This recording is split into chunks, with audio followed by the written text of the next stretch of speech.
meu nome é Raquel Glória, sou cientista política e esse é o meu canal para questões políticas, polêmicas e acadêmicas. Pessoal, hoje é segunda-feira, dia de CPI do abuso, 2 horas de CPI, aconteceram muitas coisas e acho que eu vou ter que dividir esse vídeo em 2 partes. Existem diversos comentários que eu gostaria de fazer sobre essa reunião, o fato da Marli de Luquinha ter assumido o lugar do Rodrigo Braga, mesmo depois ela tendo dito que ela não gostaria de assumir. Teve um embate também interessante sobre a questão da anulação da reunião em que o Iveson foi presidente ou não. Eu espero trazer isso na parte 2 e também espero trazer na parte 2 um debate sobre o atestado de saúde do Caio, que foi negado, né, numa reunião anterior, sem ser essa outra, e nessa reunião o Ivan quis trazer esse atestado.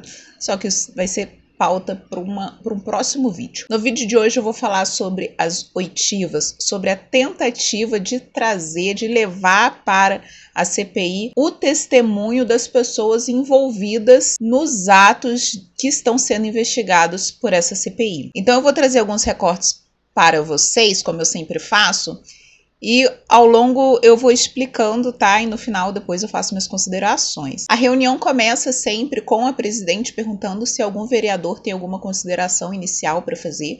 E nessa reunião de hoje, o vereador José de Deus fez uma leitura a respeito do áudio que o vereador Janderson trouxe na outra reunião, na reunião anterior, que foi esse áudio bombástico em que a subprocuradora avisa aos seus superiores que existem indícios de fraude numa licitação e esses superiores falam, opa, peraí, não coloque isso no seu parecer.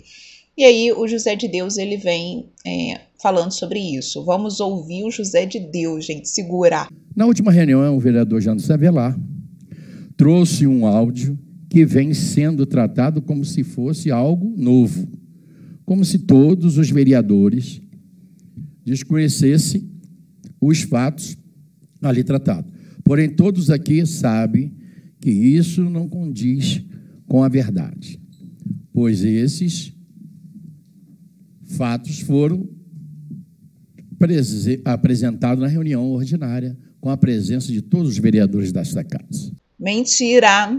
O Janderson trouxe, sim, fatos novos e eu vou mostrar para vocês quais foram esses fatos novos que o Janderson trouxe. Vamos continuar. O nobre par requereu que investigasse o crime conexo aos fatos que deram respaldo para a instauração desta CPI. E colocou um áudio querendo induzir os presentes de que o referido áudio traz uma denúncia nova e relacionado aos fatos investigados por esta CPI, de fraude em licitação. Fato é que o referido áudio traz apenas uma discussão profissional que ocorreu entre 2 profissionais do direito em processo de licitação, em cursos e com divergência de entendimento, sendo que ambos os pareceres encontram-se anexados aos autos, relato do áudio. Pessoal, eu não sou do direito não, mas vocês concordam comigo que uma subprocuradora falou com o seu superior que encontrou indícios de fraude numa licitação e esse superior disse para ela, não coloque isso do seu parecer, senão vai complicar. Vocês concordam comigo que foi isso que aconteceu? Vocês acham que isso foi uma reunião profissional? Eu não sei, eu precisaria ouvir o áudio inteiro, né? Ela só apresentou um recorte, mas seguimos. Ocorre que o fato descrito no áudio não se relaciona com nenhum dos fatos objeto dessa CPI, para que possamos dizer se desmembrando e merecer ser investigado pela mesma. Gente, eu sei que é difícil acompanhar essa leitura, mas fiquem firmes aqui comigo, tá? Ele está falando que esse áudio da subprocuradora não é alvo dessa CPI, quando, na verdade, ela pediu a reunião em que os celulares foram recolhidos justamente para tratar desse assunto de fraude e licitação. Não foi isso? Se não, vejamos o conceito de crimes conexos. Destaca-se que um delito, quando tem relação com outro, ou seja, é praticado para a realização ou ocultação, tem relação de causa e efeito, ou é cometido durante a execução do crime e considerado um crime conexo. Aí, gente, tá, ele continuou falando que isso não era assunto conexo, não era pauta da CPI, que isso não poderia, enfim, ser investigado, mas depois ele passou um vídeo de 300 minutos do sujeito que estava na reunião em que a subprocuradora expôs, falando que não podia.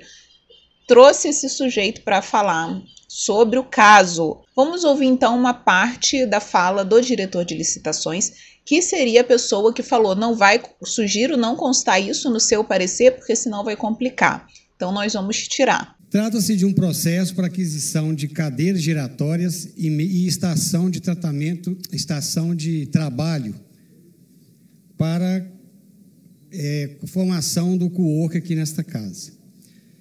Inicialmente, quando se deseja fazer a contratação de seja qual bem for ou serviço for, o setor requisitante faz a descrição do objeto com as necessárias especificações. Esse pedido é encaminhado para o setor de material, onde é feito uma consulta prévia de mercado para a formação do preço referência da contratação. Isso é praxe e é exigência da lei a consulta ao mercado. O setor responsável pelo departamento de material fez o levantamento desses orçamentos. Feito todo esse levantamento, o processo é encaminhado lá para a diretoria de licitações sob a minha responsabilidade. Para quê? Para que o processo seja instaurado. O controlador faz a sua revisão para testar se os documentos carreados estão de acordo com a lei. Feito isto, o processo foi encaminhado para a Procuradoria para emissão de parecer jurídico a respeito das minutas do edital e do contrato, como é exigido pela lei. Lá chegando, o processo na posse da respeitável subprocuradora, ela me convocou, me dizendo que 2 empresas estavam com o CNPJ baixado, que ela consultou na Receita Federal. E esses documentos estão nos autos. Realmente havia baixa nessas 2 empresas. E ficou combinado, acertado por ela, comigo e também na presença do Procurador-Geral, que nós iríamos refazer os orçamentos junto a outros fornecedores. E assim foi feito. E aí ele diz, e assim foi feito. E onde que está o fato novo nisso? O fato novo está no fato dele ter sido contra colocar isso no parecer. Ele pediu que ela não colocasse isso no parecer e ela insistiu dizendo que sim, iria colocar. Pelo menos é isso que dá a entender no recorte do áudio que foi exposto na reunião da CPI. Gente, se fosse comigo, eu ia falar: ah, não, agora vai colocar esse áudio inteiro, tá? Porque esse áudio está sugerindo que eu fui contra, quando na verdade não foi bem assim, isso é só um recorte, você está sendo desonesto, eu quero que coloque agora esse áudio inteiro, eu quero que chame todas as pessoas para depor nessa CPI, para falar o que aconteceu nessa reunião. Se fosse comigo, eu ia fazer isso. E aí eu fico me perguntando, gente, por que quem é inocente está fazendo tanta força para não deixar clara a sua inocência? Porque se eu fosse inocente, eu ia fazer questão de deixar clara a minha inocência. Eu não ia ficar, opa, deixa disso, não vamos falar sobre isso. Enfim, após essa visita do diretor de licitação na tribuna da Câmara Municipal, o José de Deus continuou fazendo a sua leitura. Foi uma incoerência atrás da outra, um malabarismo digno do Circo de Soleil, mas eu não irei torturá-los com essa leitura. Fato é que ele, assim como o Janderson, trouxe para a CPI esse caso correlato. Isto posto, né, o José de Deus fazendo suas considerações iniciais, a Carol continua com a reunião da CPI. Eu queria dizer que eu fiquei, acho que talvez seja essa palavra, né, feliz em entender que o vereador, né, José de Deus, agora é um apoiador de não engessarmos o requerimento e sim fazer o papel que essa CPI precisa fazer, que é de investigar. pois o senhor apresentou aqui hoje, né, um fato conexo, e nós iremos, sim, investigar isso. Só entender, vereador, que o que o senhor trouxe aqui hoje não é somente para ser ouvido, é para ser investigado. Então, nós iremos fazer um contraponto com o que foi levantado na semana passada, juntamente com o que o senhor trouxe aqui, e espero que os nobres pares aprovem as oitivas necessárias para esse contraponto, né, já que nós ganhamos força aí com o vereador José de Deus, entendendo que o requerimento não pode ser engessado, que a CPI precisa fazer o seu papel de investigação.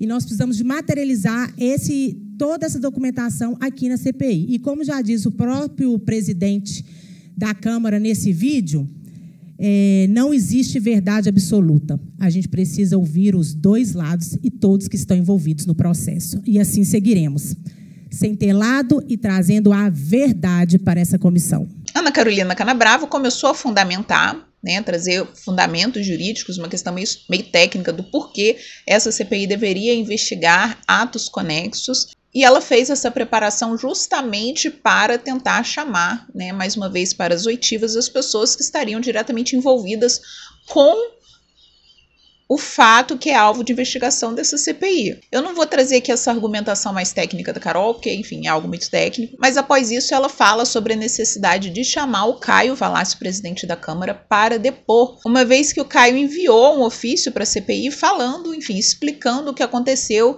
a versão dele dos fatos do que aconteceu nessa reunião do dia 20 de julho. Eu já fiz um vídeo sobre isso, sobre como que os vereadores trataram esse ofício do Caio como se fosse uma verdade absoluta. A chamada é para eles Caio é Deus, porque eles simplesmente não questionaram a versão que o Caio apresentou. E aí a Carol vai listando, né, uma série de dúvidas, enfim, que ficaram no ar e que precisam ser investigadas, mas que, enfim, os membros da mesa tomam como verdade absoluta. Então vamos ouvir Ana Carolina Canabrava, presidente da CPI do abuso. O próprio presidente falou no vídeo aqui que o vereador José de Deus passou, que não existe verdade absoluta do vereador Iveson. E no caso dele, existe verdade absoluta? O que gerou essa CPI que nós estamos aqui hoje não foram esses fatos que estavam lá? Eles não merecem ser ouvidos? Eles não precisam e necessitam ser investigados? Ou, mais uma vez, nós vamos ficar só com o lado da moeda e só uma verdade soberana? Não vai ter contraponto essa CPI? Aqui vai reinar somente uma pessoa. Hoje o que foi apresentado aqui foi um vídeo de defesa, não foi um vídeo de investigação, não. Porque se quer investigar, tem que trazer aqui dentro para a CPI. Assim como o vereador Janderson trouxe, e hoje o vereador José de Deus trouxe. Eu entendo que são materiais para investigação e não para acusação e defesa. Então, isso tem que ser tratado aqui. E o presidente dessa casa, ele precisa responder por esse documento que ele enviou a essa casa, onde tem contradição. Então, as minhas dúvidas não foram sanadas nessa resposta que o presidente Caio Vallassi entregou para a gente enquanto comissão. Pelo contrário, as minhas dúvidas aumentaram. E eu, enquanto vereadora, enquanto estiver fazendo o meu papel de fiscalização, eu não serei favorável a uma única verdade. O que nós estamos fazendo aqui nessa CPI? O que aconteceu lá não foi o que gerou essa CPI? Deixo uma pergunta para os novos pares, coloco em discussão para votação da oitiva do presidente dessa casa, vereador Caio Vallassi. Carol, é isso aí. Ela coloca em votação, tá? E depois ela faz suas considerações finais. Eu vou deixar aqui para vocês continuarem assistindo.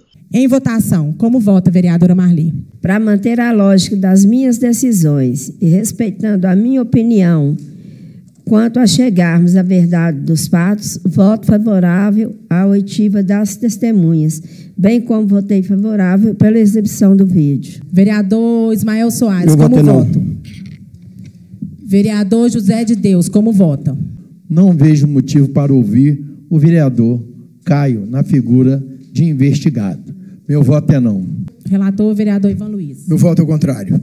Meu voto é favorável. Eu gostaria de justificar que não podemos ser omissos e jamais aceitar uma única verdade. Tanto o meu voto favorável quanto da vereadora Marli não foram suficientes para aprovarmos a oitiva necessária, mais uma oitiva que foi negada aqui por esses membros dessa comissão.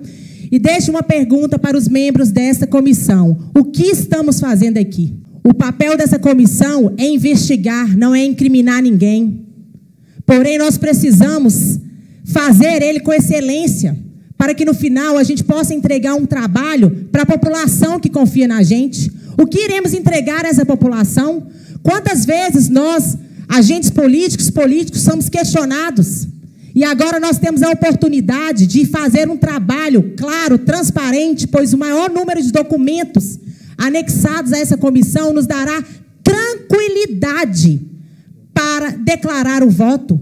Como daremos um voto sem a documentação necessária materializada aqui dentro dessa casa, sem ouvir ninguém? Foi aprovado e muito bem solicitado pelo vereador Rodrigo Braga na época, uma resposta do presidente na qual ele não assume. Então, essa responsabilidade que ele não assumiu é de quem? É da mesa diretora? Foi a mesa diretora que solicitou o recolhimento dos celulares, já que o presidente dessa casa não assumiu que foi ele? Foram vários questionamentos que eu fiz aqui e, infelizmente, população, ainda não foram suficientes para a gente ter essa oitiva aqui dentro dessa casa. É vergonhoso, não é, gente? A gente está aqui pagando esses vereadores. Gente, existe um indício de fraude em licitação. Existe uma denúncia de assédio moral, de abuso de poder. Existe uma CPI acontecendo em Sete Lagoas, em que as agências de publicidade, que são travestidas de mídia, né, de informação locais aqui em Sete Lagoas, não estão falando um A sobre isso. Existem vereadores que estão tentando ocultar provas, que estão impedindo depoimentos. E existe, com isso, obviamente, uma suspeita perigosa de que existe um esquema muito maior do que o que está aparecendo inicialmente. É o que eu já falei, eu já cansei de falar isso aqui. Não existe motivo para não querer investigar. Não existe motivo para ocultar provas. Não existe motivo para blindar pessoas de prestarem seus depoimentos. Não existe motivo para isso. Está acontecendo uma CPI na Câmara Municipal de Sete Lagoas. Isso é uma oportunidade única das pessoas mostrarem para o cidadão de Sete Lagoas que elas são íntegras, que elas são éticas, que elas não têm nada a temer. É uma oportunidade para esses vereadores e seus assessores provarem isso. Não entra na minha cabeça essa dificuldade de tentar impedir os trabalhos. Então parem de malabarismo retórico, parem de contradição. Gente, o Janderson colocou um áudio nessa CPI, é papel da CPI investigar isso. Cadê? Vocês não vão pedir que esse áudio completo seja exposto? Vai deixar da forma como tá? Eu acho isso decepcionante. Eu acho isso vergonhoso. Qual a mensagem que vocês estão passando para a população de Sete Lagoas? A população de Sete Lagoas está bancando essa CPI. A população de Sete Lagoas está pagando para que essa CPI aconteça, para que essa CPI investigue o que vocês têm que investigar. O que vocês estão... Como é que pode isso, gente? Isso é brincar com a cara do povo. Eu não sei, será que cabe um processo nesse vereador? Que estão aí, não estão querendo trabalhar? Será que dá para juntar tudo e mandar para o Ministério Público, esse áudio, enfim, todas as provas, enfim, o comportamento desses vereadores também na CPI? Porque eu não sei se isso me parece só imoral, talvez, não sei, pode parecer que seja ilegal esse tipo de comportamento. Isso é uma chacota com o povo brasileiro, com o povo de Sete Lagoas, pessoal. Os vereadores, os eleitores do José de Deus estão sabendo que ele não está ocupando o cargo dele, quem está ocupando é o assessor, estão sabendo. Os eleitores do Ivan Luiz, do Ismael Soares, estão sabendo que eles estão trabalhando para obstruir provas, que eles não querem ouvir as pessoas. Estão sabendo, gente? Pelo amor de Deus, compartilhem isso. Parece realmente que nós estamos sozinhos aqui, gente, que existe todo um mecanismo, todo um sistema perverso e terrível que toma conta da cidade, que a gente está aqui tentando mudar as coisas, tentando deixar as coisas claras, tentando, enfim, trazer o povo para tomar conta do município de Sete Lagoas, e não estão deixando. É meio que sufocante. Achei a palavra. É sufocante essa conversa aqui, tá bom? Enfim, é isso. Um beijo para vocês. Tchau!